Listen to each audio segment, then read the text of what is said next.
what about things like archaeology? What does archaeology say? And it turns out that this is absolutely stunning. In fact, one of the big problems has been, several of the major issues that have been having to be dealt with because of the theories the Book of Mormon happened down in Central America. First off, the Mayan civilization predate Lehi's arrival by hundreds and hundreds of years. And there's no indication in the Mayan civilization there was any kind of a major disruption around 400 AD when the Nephites were completely exterminated.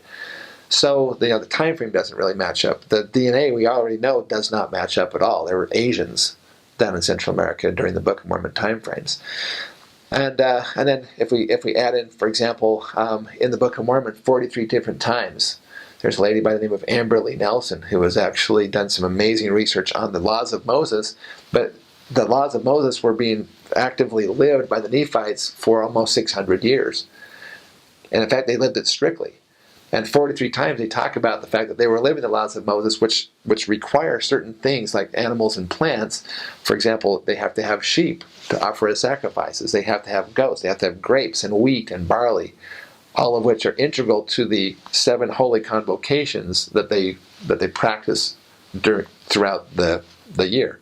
So these animals and plants are required by the Lord actually in Deuteronomy and so forth in the Old Testament.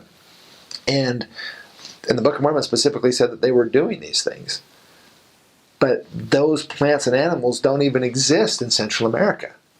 And they never did, at least during the Book of Mormon time frames. The Mayans never had sheep. They never had goats. Grapes, wheat, and barley won't even grow in Central America because it's the wrong climate. But all of those things are indigenous to North America. So if the Book of Mormon happened in North America, all those things are already covered. And in fact, we have evidence. In fact, most people have, a lot of members of the church, and in fact most Americans are not aware of this ancient civilization that was here in America prior to the European establishment of the Europeans coming over and so forth, explorers. But there's a civilization that's called the Mound builders. And these Mound builders built, we have now from the best non-LDS textbooks on this that they've discovered, they now are estimating that there was over 1 million cities, fortifications, embankments, ceremonial centers that basically encompass the entire Mississippi River Valley and the Ohio River Valley. That central portion of the United States of America was the lands of a massive civilization that was there. They date this civilization, it's called the Middle Woodland period. The civilization begins to rise and show up in the archaeological record about 550 years before Christ in the southwestern part of the United States. And then from there, basically right off of Tallahassee, Florida area, and then they moved up into the southwestern portion of the Appalachian Mountains and established themselves there for several hundreds of years. And then they moved over into the Mississippi River Valley, and then up into the Ohio River Valley, and the civilization continued to thrive and flourish until 400 AD, when, for unknown reasons, archaeologically, they don't know why or what happened, but the massive building that they were doing, the roads, the structures, and so forth, the burial mounds and temple complexes and things that they built during that approximately 1,000-year history abruptly ended at 400 AD, which is coincidentally the same time frame as the final battle between the Lamanites and the Nephites, exterminating the Nephite civilization at 400 AD. So it matches the time frames perfectly. I mean, just beautifully. It also then makes it easy access to the final battles would have been up in the Hill Cumorah in New York, and there's been all kinds of speculation there was more than one Hill Cumorah. But nowhere in the Book of Mormon does it ever state anything about a second Hill Cumorah. In fact, quite the opposite is true. They talk about the Hill Ram of the Jaredites was the same hill as the Hill Cumorah of the Nephites.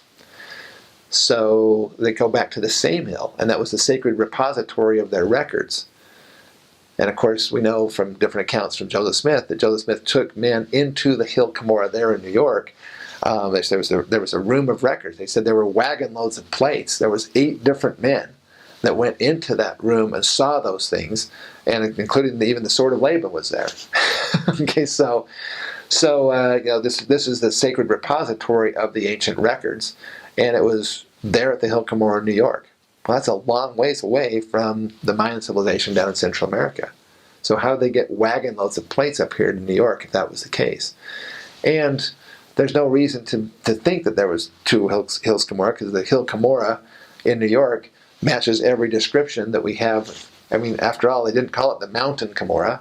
They called it the Hill Cumorah. So it wasn't a mountain, it was a hill. And anyway, so there's a lot of different aspects of that. Archaeologically speaking, one of the biggest problems that we've had, and a lot of people have lost their faith over the fact that when they look down in the Mayan civilization, the mainstream archaeologists in the Mayan civilization, they find no evidence that they were doing any metalworking or smelting during that time frame. The Mayans didn't really get into metalworking until about 800 to 1000 AD.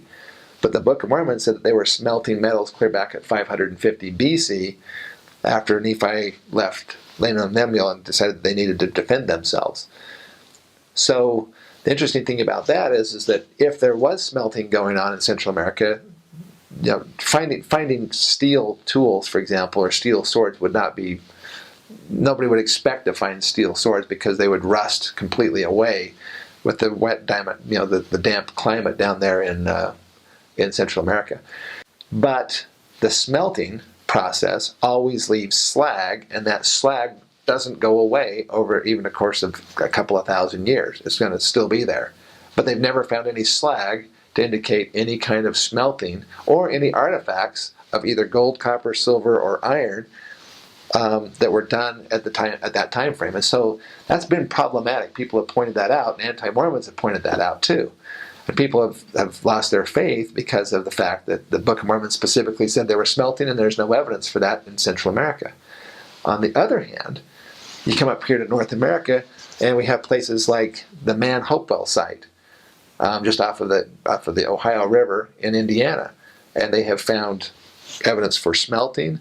We have the smelters themselves have been found in the Ohio River Valley. At least over 35 of them have been discovered with the actual oven that was covered up with dirt. Afterwards, the oven's still there. The slag is still there.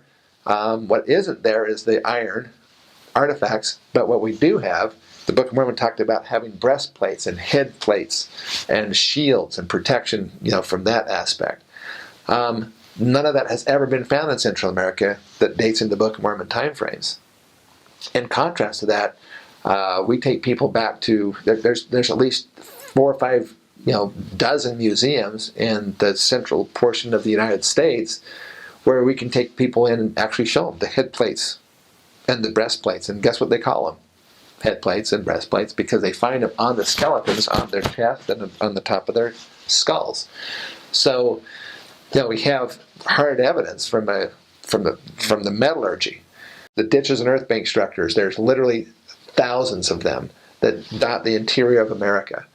The ditches and the earth banks. I'd love to spend about 2 hours and talk about the Newark Hopewell site in Newark, Ohio, which is a 4 square mile gigantic set of earth complexes that basically square rectangular structures and circular structures and an octagonal structure that is connected with roadways and so forth. And it wasn't until some Hebrew experts were able to take a look at this, who are also LDS, that we realized that the entire plan of salvation, as only the restored gospel of Jesus Christ can explain it, is embedded in this gigantic earthwork complex that's almost 4 square miles in extent. Even today, it is the largest temple complex on the planet. And no other religion could begin to explain this 2,000-year-old set of earthworks there that have everything from the pre-existence to the veil to this earth life to the terrestrial and celestial kingdoms.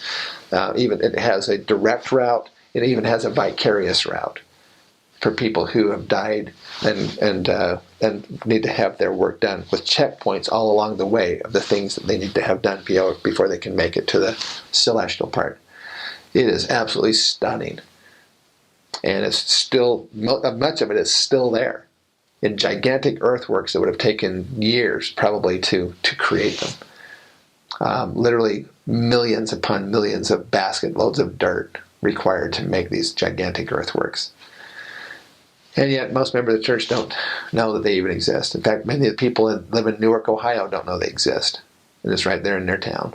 It's amazing. Yeah. It has been thought that the people here, the ancient mound builders in North America, didn't have a written language. And clearly the Book of Mormon talks about that the Nephites were literate. So if that's the case, then that would be very problematic. But it has been thought that the only literate civilization in the Americas was the Mayans. And certainly the Mayans had this pretty intensive glyph system that they were using, which is clearly a form of writing. And so people thought, well, it must be the Mayans then because they have a written language. And while it's true that the Mayans did have a written language, the written language that was specifically mentioned in the Book of Mormon on the plates was Reformed Egyptian. But Moroni, actually, the Methodist, said if we could just write in Hebrew, there would be no imperfections in our record. Which means that Hebrew was really their primary language. We know that the Lamanites were not keeping records, so we wouldn't expect to find records among the Lamanites. But there's no requirement from the Book of Mormon that all the Nephites were making records. Okay, they just had the records that were made by those who were the record keepers, and so forth. The people of King Benjamin, he had everything written down and then disseminated out to them, so obviously they were illiterate. So the language, if we were going to be looking for evidence for the language of the Book of Mormon, what language would we even be looking for? Well, it'd have to be Hebrew. Well, guess what? The Mayan glyph system is not Hebrew. It's not in any way related. In fact, the Hebrew and the Mayan language are about as different as Chinese is to Latin. I mean, they're completely non-related languages. So what we do know about the Mayan civilization is they did have a written language. It just happens to be the wrong one. Okay, so we really can't use that as evidence for the Book of Mormon. But in contrast to that, there have been many, many artifacts with written characters and so forth on it. But unfortunately, because of the archaeological community in the United States, both in the 1800s as well as today, the general consensus is that the Native Americans here in North America were just a group of ignorant savages. That term, by the way, came from a book which was written by a guy who was one of three guys who were very much instrumental in trying to actually hide the ancient history of this mound builder civilization. In fact, one of those guys was John Wesley Powell. Lake Powell in Utah was named after him. One was Ephraim George Squires, and the other one is Lewis Henry Morgan. And Lewis Henry Morgan actually was the author of a book called Ancient Societies, in which he says that all human civilizations go through three stages of development. They start off as ignorant savages, they move up to barbarism, and then up to civilization. And it was in that book that he labels the Native Americans as ignorant savages. And that book became the handbook of instructions for dealing with the Indians by the United States government. And according to American Manifest Destiny doctrine, the Indians, because they were this ignorant people, they could be then denied their rights to vote, their rights denied to own land, and they were then looked upon as being a subhuman species because Lewis Henry Morgan was also a very big advocate of another philosopher at the time by the name of Charles Darwin, who basically said that all humans evolved from apes and so forth, and so it was just thought that the Indians were just not as evolved as the Europeans were.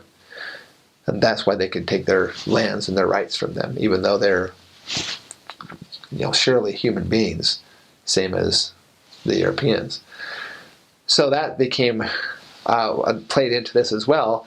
It's interesting to note, though, that two of those three guys, they were so instrumental, and they became some of the most highly influential men in the United States, in science, in the United States government, in dealing with the Indians and so forth. I mean, John Wesley Powell was one of the heads of the Smithsonian Institution. Later on, he was the head of the Department of Indian Affairs. He was a folk hero after he came out here to the Colorado River and so forth, and he had the ear of every president of the United States until his death. They were using their influence to try to downplay the importance of this ancient civilization that they found in the heartland of America. And why would they do that? One of those things was manifest destiny. But there was another interesting aspect. Two of those three guys, just happened to be born to fathers who were Methodist ministers in Palmyra, New York, in 1830. Why is that significant? What's the chances that a Methodist minister in Palmyra, New York in 1830 had not heard about this upstart young prophet by the name of Joseph Smith and his Gold Bible, which talked about this highly advanced civilization that had a written language and so forth, and had roads and cities and all these accoutrements of culture and sophistication. If they could somehow claim that all the Native American peoples had never attained that level of sophistication or that level of culture, then it would actually undermine the claims of Joseph Smith and the Book of Mormon. And they set out to do that. And that we actually have non-Mormon experts who said that there was a deliberate attempt, a wanton destruction of this ancient history and recording it. And that's a real interesting aspect of this, because it's exactly what you would think Satan would probably want to have happen, is to have the history of the Book of Mormon destroyed. But they didn't destroy it all. Because in the last couple of years, in fact, there's a show by the name of America Unearthed. This America Unearthed show is on the History 2 channel. The star of the show is Scott Wolter. And Scott Wolter is a forensic geologist. He is the owner of American Petrographic Services out of St. Paul, Minnesota. He's also a openly atheist individual as far as his religious beliefs. But he does the materials analysis for the United States government and for the military and so forth. And there has now been found 7 different either artifacts or locations that have Hebrew writing. They've been very controversial. But he has actually gone to at least 2 of them. For example, one of them is the Bat Creek Stone, which was actually uncovered in an official archaeological dig by the Smithsonian back in 1889. It has characters on it. The characters were originally thought to be Paleo-Cherokee and actually published as such in one of the publications of the Smithsonian Institution, who was in charge of the Mound Survey Project, which actually, why they were doing the digging on these mounds. But then 75 years later, some Hebrew experts came upon that publication and realized that the Smithsonian had published it upside down. If you rotate the illustration 180 degrees, it's perfectly legible Hebrew and translates to "for the Judeans," which is a clear reference to Judah, which is the old world. And this was found under the head of a skeleton in a mound on just off of the Tennessee River. And the mound dates to 100 AD. And he actually went in with scanning electron microscopy, and then also with the latest technology, which is a 3D digital microscope, and with other experts, and established the fact that there's no way that this stone could have been forged or faked back in the 1800s, because of the fact that where you scratch with a stylus, when you scratch that into the stone, it actually rips away part of the outer crust of the stone, and that is very jagged at first. But over the course of centuries, that will start to erode out and actually become nice, very smooth where that had been. This was so smooth, he says, there's no way that this could have been done in the 1800s, because it would still be jagged from that. So he came to the scientific conclusion that this stone is not a modern hoax. It is a genuine artifact. And how it arrived here in America with Hebrew writing on it, they don't have a clue, but the Book of Mormon has the answer. And it's not the only one. There's one other one that's a really important one, and he also did the same kind of analysis on this stone. It's called the Decalogue stone. It was found in Newark, Ohio in 1860 by a guy by the name of David Wyrick. He was a town surveyor and a very well-respected man of the community. He had 9 individuals that came out. They dug down this mound. They found this stone. When they tossed it out, it went clunk, and so they went and looked at it, and they could shake it, and there was something inside of it. They cleaned it off. They found it had a rim around it, so they took chisels and chiseled it out, popped it open. Inside there was this black stone covered with writing. They took it to some rabbis, and the rabbis looked at it and said, it's Hebrew. And they were able to actually, they said it's a form of Hebrew we've never seen before because it's so early. But the Hebrew that's on it is definitely Hebrew, and they were able to translate it. And guess what it translates to? The one thing that God requires for the covenant nation to receive all the covenant blessings is to live the 10 Commandments. That's what's inscribed on a stone that came out of a mound that carbon dates into Book of Mormon timeframes. It was so important that the stone, not only did they carve it in stone, but then they carved out 2 other stones, and they sandwiched it so that it would be protected by other stones, so that their children's children's children, generation after generation, would have the one thing that they have to be able to receive every blessing of the sacred covenant with God that's on this nation, that's on this land. It was Brigham Young said there would come a day when the evidence for the Book of Mormon would be so overwhelming that people would, he was afraid that people would stop, believing in it on faith, just because there was so much evidence that it was true. Well, that day has not been here until now, but that day is coming, and the evidences for the Book of Mormon will cry out of the dust. And the physical part, and I love this part. So, anyway, a lot of people wonder, well, why do we need the physical evidence if we have this spiritual evidence? And I want to just kind of run an idea past you. When we were in the pre-existence with our Heavenly Father, we were as spirit children. And spirit children don't die. So we were going to live forever with God. Why is that such a bad deal? Why couldn't we just say game over? But that'd be perfect. We can live forever with our Heavenly Father. How great would that be? But yet there was some reason why we had to come down to this earth. What was that reason? Why did we have to come down here? It was to get a physical body. God is God because He has a physical body. God would not be God if He didn't have a physical body to go along with His Spirit. So there's something about this physical part of it that's important. It's not enough just to have the Spirit. He needed to have a body. And we do too if we have a hope of becoming like our Father in heaven is. Then we have to have this physical body. In the same way, the spiritual parts of the Book of Mormon are so powerful, so true, and we know that the Spirit, the Holy Ghost, can testify of the truthfulness of the spiritual parts of the Book of Mormon.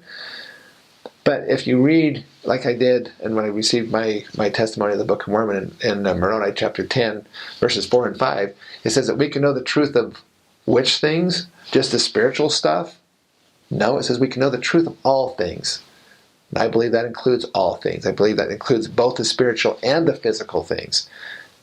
And the two things together, the physical and the spirit, the physical and the spiritual, when those things are combined, God said it creates a fullness of joy. And I can tell you that that is true. There is so much joy in knowing that the faith that you have, and that you have had in the Book of Mormon, is justified. That the physical truth of the Book of Mormon is as maybe not as important, but pretty close to as important as the spiritual parts of it. And the two testify of each other as a double witness. That the spiritual parts of the book are true, and that leads to the understanding that the physical parts are true. But conversely, the physical truthfulness of the Book of Mormon, the archaeological, in-the-ground physical evidence, the evidence for linguistics and for metallurgy and for head plates and breastplates and for the ditches and the earth bank structures and so forth, all of that testifies that the book itself is true, which means that the doctrines that are in it also are true. Or at least they're real. Okay, so that's I think why it's so compelling, and why I'm so excited about sharing this message with all missionaries worldwide. Now, I know that this is something that's not officially endorsed by the church, but the knowledge is going to come forth. The truth will come out, and the truth is basically this, in a nutshell. The United States is the promised land foretold in the Book of Mormon. By the way, that was a quote that I just gave from Elder L. Tom Perry. And it was in the December 2012 issue of the Ensign, under a talk that he gave. So the United States is the promised land foretold in the Book of Mormon. All of the covenant promises and prophecies about this Latter-day Nation that was going to be established on our lands point to the Book of Mormon. It said it would be a mighty Gentile nation above all other nations. They said it would be 8 times, they called it a land of liberty. They said it would be a land of prosperity and security. But the two biggest kickers is it said it would be on that nation that the New Jerusalem would be built and that the gospel would be restored. Well, the gospel was restored here in America. And the New Jerusalem is not going to be built in Guatemala. It's going to be built here in the heartland of North America. So those two things alone establish beyond any doubt scripturally that the United States is that promised land. And if that's the case, if the prophecies are about the United States, then so are the warnings. The warnings talk about two different groups that are bent on destroying this nation. And the first group basically was the secret combinations. The secret combinations. Why were the secret combinations in the Book of Mormon? Why do we have all that record? Is to warn us not to let secret combinations destroy our nation like it destroyed both the Jaredite and the Nephite nations. And the objective of that secret combination is to take over the government of the land, which they did. But there's another group, the Gadianton robbers. They didn't care about taking over the governments. They were supranational. They didn't know borders and boundaries. They treated the Nephites and the Lamanites equally without borders. Okay? And they caused them trouble in both. Their main objective basically was to plunder and steal and to get gain. And everything else didn't matter. They didn't care if there was borders or not. We have those things going on in our nation that we need to be aware of, and the Book of Mormon is the answer to how we can see what stage we're at right now in our nation. And it's amazing. The Book of Mormon is true, and that I bear solemn witness that it is true. The more that I have had an opportunity to look into and study and delve as deeply as you want to go in the Book of Mormon, it holds true every time. But we have to be looking for it in the right place. It's just like in the infamous words of Indiana Jones and the people there in the first Indiana Jones. He says they're digging in the wrong place. We've got to make sure that if we're looking for the evidence, we need to be looking for it in the right place. And that right place, I believe, is the heartland of North America. Mexico City is a Book of Mormon land where many things happened from the Book of Mormon, and where a lot of things took place. So they consider, from what I understand, they consider Mexico City to be the land northward of the Book of Mormon, when some of the prophets and stuff wrote about people traveling north. And so they consider that's where is Mexico City, and that's pretty sweet to think I was in Book of Mormon land. They have pyramids there that are called, there's lots of pyramids, but there's what they're famous for in Mexico City is something called Teotihuacan. It's kind of a hard word to say. And there's three big main pyramids, and there's one that's called the Sun, there's one that's called the Pyramid of the Moon, and there's one that's called Quetzalcoatl. I don't know how you say it. And that's where they believe that Jesus Christ came down. And it's a pretty amazing place. I got to go there on a P-Day with some elders. And the Pyramid of the Sun is the biggest, and you get to look down and see other pyramids there, especially the Big Moon. That's the second biggest, and then the Temple of Quetzalcoatl. And so that has a really, I don't know, you can kind of feel the spirit of the Book of Mormon there. You think, how did they build this? They're amazing. And two, it's pretty amazing that the book we believe so strongly in is this is it. So as far as that goes, it's really awesome as a missionary, and really awesome for the people to hear and to talk about them being descendants of Lamanites. It's a pretty amazing thing to testify to them, saying that before they were Catholics, before they were from Spain and everything, they came from Jerusalem and had their own little civilization. Not little, huge. They were as numbered as the sands of the sea. And it's amazing to say to them, you were Mormon, almost. Your ancestors were people of God.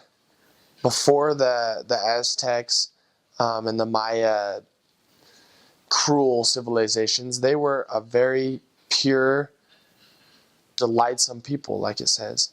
The church there is pretty strong.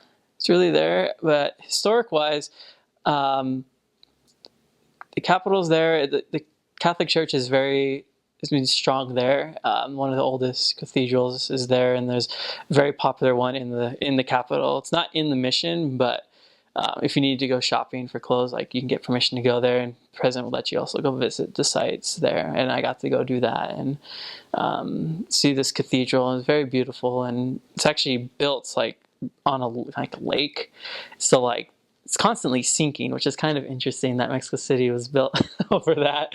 And so it's just always there sinking. And as far as that, like, I don't know too much about the history there, but there was definitely ancient ruins in Mexico City. In my mission, there was the pyramids of Teotihuacan, and it was very, very cool experience to go there and see the pyramids. And just when I looked at it, all I could think was Book of Mormon every time I saw it. I mean, you had the Sun Pyramid, the Moon Pyramid, and then didn't really say anything about the stars, but it was there. And then when you went to the Quetzalcoatl Pyramid, there was the Quetzalcoatl Pyramid in the middle, and it was like this kind of like amphitheater, and then raised up, there was 12 little pyramids around the side, and on the back there was 3. And I thought that was kind of interesting how that was set up, and I just saw Book of Mormon all over that, and it was really neat to see that, and that there was ancient people there, and the Book of Mormon does testify of that, and it is really, it was so neat to see that. I'd recommend anyone that goes there and to go see that on a P-Day, or if you're just going to Mexico City, just to go see that, because it is amazing to see these pyramids. So, along kind of the same lines as the symbolism of the flag, there's also they call it the Palace of Fine Arts in Mexico City, which is built for them by the French, and they incorporated a lot of the Aztec culture and symbols into this fine arts building when they built it. And so, apart from being just a beautiful structure, it also has a lot of symbolic meaning that goes along with the same symbolism as of the flag. And from the history major that gave me a tour of the place, from what he said, he explained to me that we look at the eagle on the Mexican flag with the snake in its jaws and in its claws and think that it's eating the snake, but in reality the eagle is just picking the snake up and carrying it up to heaven, and it's a symbol and for the ascension of man into heaven. And the eagle is supposed to represent God or deity, whereas the snake represents mankind, which are kind of we're incapable of flight, and so we're kind of doomed to walk the earth, and that's a symbol for mortal life. So snake is a symbol for mortal man, and the eagle, which is capable of flight in the heavens, is symbolic of God. And so it's interesting to find. It's interesting to think about the deeper symbolism then of the feathered serpent, or Quetzalcoatl of the Mexican historic theology as well, because the feathered serpent is a mix between the snake and the eagle, or in other words, it's a mix between God and man. It's a man who is also God, and as a lot of historians, believe Quetzalcoatl is a symbol for Jesus Christ, who was a man who came to earth as a mortal, but was also God. He was the Son of God who had come here on earth, and in order to make it possible for the snakes or mortal man to become like eagles and to soar the heavens. And so I think that's a beautiful symbol of the Savior and his mission here on earth as well. And that was really powerful for me to see that, and just how it all kind of how it was all interconnected in the symbolisms.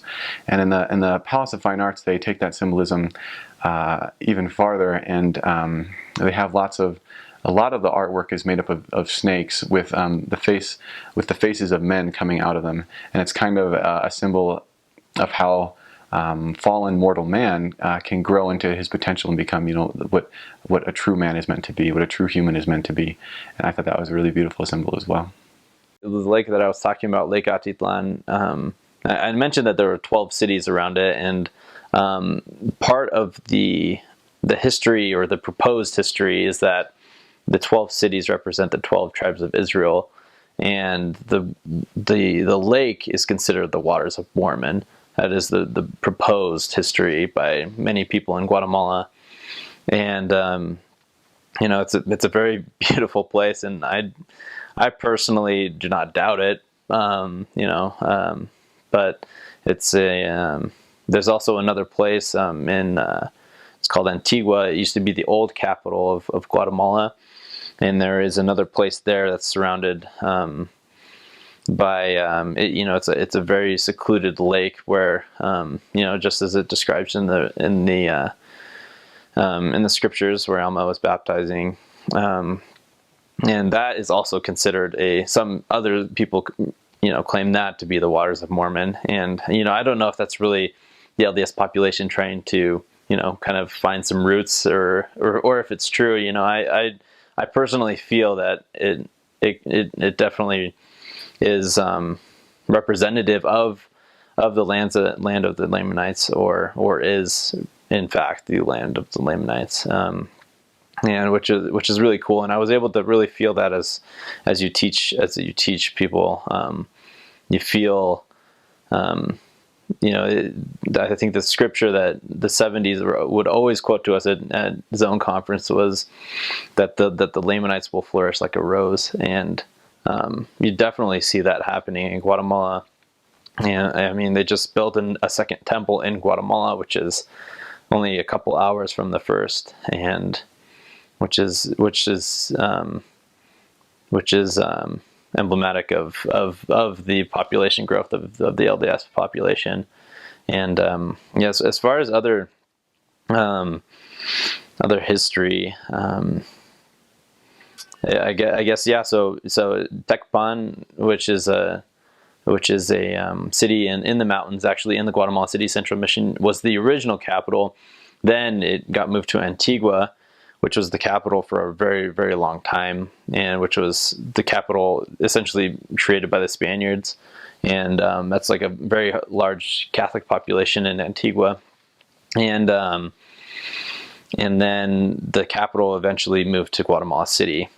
And so as far as Book of Mormon references there, so Guatemala City, it's in a huge valley, which is depicted in the Book of Mormon, and is proposed to be the city of Nephi.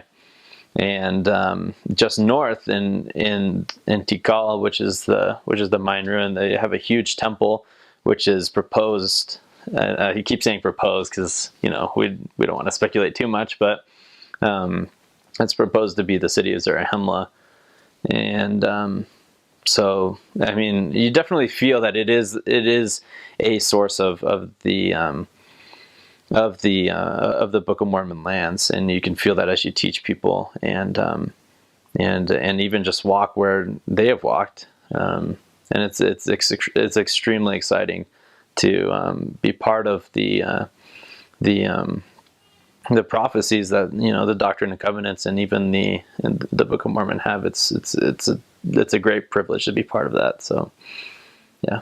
One of the ones that a lot of missionaries will be able to get to, because it's fairly close into the city of Chiclayo, is a museum called Las Tumbas Reales, which means the royal tombs, which is a historical site that has recovered a lot of the different archaeological pieces from native tribes that lived in the same region in about the 600 AD-ish region.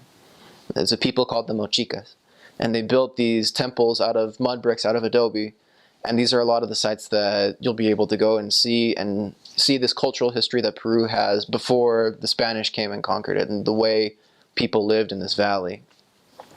And there's a lot of very fascinating stuff there, because there's a lot of stuff that correlates well with the Book of Mormon. You can see in a lot of the exhibits that they have in these museums about their religious beliefs that they had, and there are a lot of very distinct correlations between what we know to be true in the gospel and the way that these peoples represented it after having been through an apostasy for a couple hundred years. The Mochicas believed in subdivisions of heaven. There was a higher, a middle, and a lower, in which the earth consisted of the middle, the heavens consisted of the higher, and then there was an underworld of the dead that was the lower region. Then these all consisted parts of the afterworld and the current world. So depending on how one lived, one could receive an inheritance in any of these sorts of places later on, very similar to the degrees of glory. One of the most striking similarities that you'll be able to see, although it's very uncommon that missionaries will be able to get out there because it's very, very far away. There's only one zone that's close enough to get there, and can only make the trip out there about once every 6 months. I personally didn't have the opportunity to go, but because I was in this zone for a while, I talked with many of the missionaries, saw their photos, and they essentially gave me a photo tour of this place called Cuelap, which is a mountain fortress that sits close to the city of Chachapoyas. And it's this ancient fortress that sat there that's on the side of a mountain at about 9,000 feet elevation. And there are a whole bunch of symbols there, a lot of religious symbols that represent eternity, that represent these same degrees. They have these concentric diamonds that kind of go like this, a big one, a small one, and then a smallest one. That represented to them those same 3 degrees, kind of like the previous peoples that like the Mochicas had, but a different way of representing that, because this came from an older culture. And the most interesting story that comes out of there that the tour guide will always tell to the people that are coming through, but especially the missionaries, because he knows it's interesting to people of our faith, is that there was a record kept that they found and translated that in the valley under at the bottom of the mountain there is a ceremonial burial site where 2,000 strong warriors were buried at about the same time that within the time range that the 2,000 young stripping warrior story happened, and that it commemorates that although they were young in the battles that they served in, they went undefeated, and that they were given this special place as a ceremonial burial for their heroic efforts as warriors. And so there appears to be a very strong correlation to the story of the 2,000 stripling warriors, that that's conceivably where they were buried. They've got this book. I think a lot of Central America reads it, but it's called the Popol Vuh. or something like that. And it's about how a white god came to their ancestors. So this is kind of cool. You know, there's like parallels you can draw between this and you know, what happened in the Book of Mormon. But a white god came to them and left, and they waited for his return because he said he was going to return. So they waited for his return, and they waited for his return, and then it's about how, like, the conquistadors came, and they were white, and so they thought that it was like the white god had come again because there was a leader who everyone looked to, so they thought that was the white god that was coming back to them. And you know, none of the people that had been there when the first white god came were present at that point. They were long gone. So at this point, it was all just tradition. So that no one knew what he actually looked like. They just knew it was a white god. So he came, and you know, we all know what happened with like the conquistadors. They took over and made them slaves and stuff. But they read it in all of their schools. So it's kind of like a cultural thing. They read the Popol Vuh, and it's that story about the white god that came. Something that was really interesting about the Quran people, they were so willing to accept the Book of Mormon, but we don't have a Book of Mormon in Quran. It's not translated yet. We had a Bible that was a Baptist version and not a Book of Mormon. So we just taught it to them. We tried to kind of translate it as best as we could and tell them different stories, and we'd still give them a copy.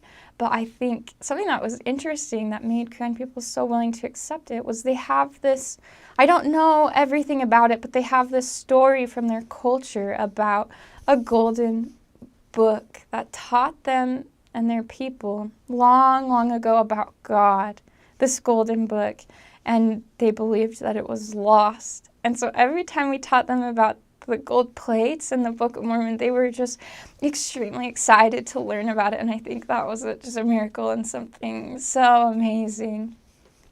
I didn't learn much else about that story. That's typically all the information that I got from them, and it's fascinating to learn more to see if it does fit in with our Book of Mormon, but that's typically all that they could tell me. Many of them didn't always remember all their stories and all their history.